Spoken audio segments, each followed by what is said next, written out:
One of the most prominent figures of the January 6th Capitol riot pleaded guilty in court today. Jacob Chansley, who was seen wielding a spear and wearing a fur hat lined with horns, earned the nickname the QAnon Shaman. He told the judge he was guilty of obstructing an official proceeding. 5 on Your Side's Tracy Hinson heard from Chansley's St. Louis-based attorney today. Tracy?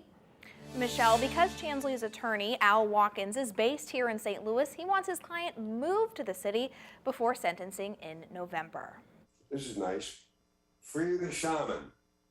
I may have to wear that tonight.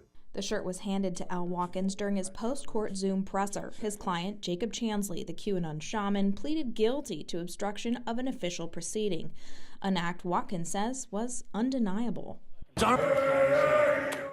We went through the laborious process of showing Jacob all the video that we had procured, not just from the government, but from the public. And because of that video, Jacob was able to see himself do things that were good. But he was also able to see for himself why much of what he said, and how he acted, and where he was, did in fact constitute a violation of the law. Watkins argued for a psychological evaluation for Chansley, which was granted. Judge Royce Lamberth reviewed the psychological evaluation and found Chansley competent to stand trial. He was socially isolated because of his mental health issue. Watkins is citing mental health as a reason to have his client transferred to St. Louis.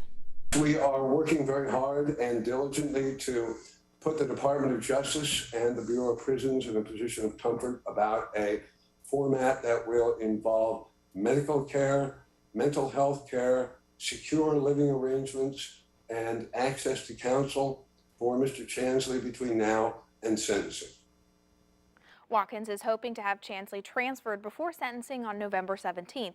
He also told me today that pleading was difficult for Chansley because Chansley's didn't want the plea because Chansley's mom didn't want him to plea because she believes Trump will be reelected and would pardon her son. Casey.